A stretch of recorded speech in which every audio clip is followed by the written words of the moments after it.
Well, you've probably noticed that the weather's been a lot like the cyclone at Coney Island with the ups and downs, the twists and turns. Aside from being disorienting, what is it doing to our health? CBS 2's Dr. Max Gomez is here to tell us how to keep the weather from making you miserable. Dr. Max. Well, guys, the only sure way to keep from being miserable is a trip to the islands. But this up and down weather can wreak havoc on our skin, our hair, even sinuses as our bodies try to figure out if it's spring yet or still winter.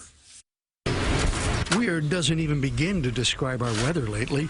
Last week, 60 degrees and spring was in the air. 2 days later, a snowstorm, then some frigid temperatures, followed by a thaw the last couple of days, and then frigid again.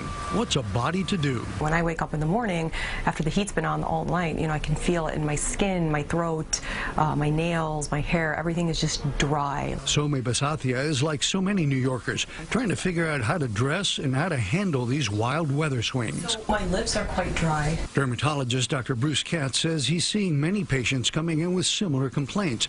And even though there have been warm days, New York apartments often run their heat based on the calendar, not the thermometer, which means dry indoor air that even some warm days can't overcome. The weather, when it's cold and then when it gets warm again, it changes on and off, dries out the mucosa inside your nose, inside your mouth. Your first line of defense is actually something you should be doing in all sorts of weather, cold and hot. It's really important to drink a lot of water. That'll help your skin, that'll help the nasal mucosa in your mouth, and even your hair. Another good way to get water into your system is with a humidifier.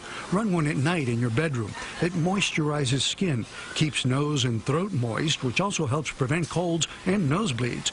But water can also be your enemy. Long, hot showers strip protective oils off your skin. And washing your hair more than 2 or 3 times a week also dries out hair and scalp. And finally, you can just be patient. I'm looking forward to the warm weather. Yeah, aren't we all?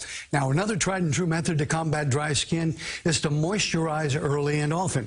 Find a moisturizer you like. It doesn't have to be expensive. Drugstore brands are just as good. And apply it all over right after you shower to lock in the moisture your skin just absorbed.